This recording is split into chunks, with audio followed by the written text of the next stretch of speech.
Say, Gio, full 90 minutes tonight. What are your thoughts? No, we didn't show up in the first half. We allowed them to get all over us, allowing them to score 4 goals, easy goals, just because they were a little more determined. Wasn't good enough. And then the second half, then we came to play. Then we did some of the things that we needed to do. If Darren scored that goal, and then we go 3-2, and then the game will be different.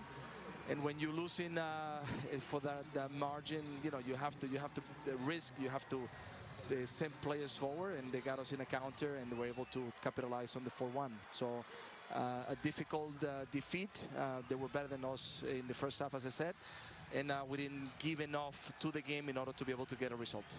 Gio, I can just imagine what you said at half-time, so you don't need to go into that now, but second half coming out, you know, the boys on the front foot and certainly getting Seba back in the game to try and create something. Yeah, it was about, you know, just going the extra mile to press a little bit more, being able to be a little more mobile, keeping the ball a little bit more, changing the shoes to make sure that we don't slide. So all the little things that, you know, we didn't do in the first half. And as I said, if we made a little more clinical decisions in the box, if we capitalize on that cross on Asprilla to be able to get the 3-2, then who knows how the game would have finished. But not a good thing not to have shown ourselves in the first half. Nights like these happen over the course of an MLS season. Gio, what do you guys learn from a night like this? First of all, you don't want them ever to happen. They do happen, but you don't want them to happen, and we shouldn't allow those things to happen.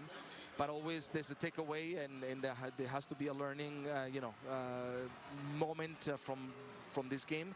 But I'm also on the believer that you shouldn't allow these moments to happen in order to learn. We just should have been better on the first half, and that's it. Gio, we appreciate the time. Safe travels back to Portland. Thank you.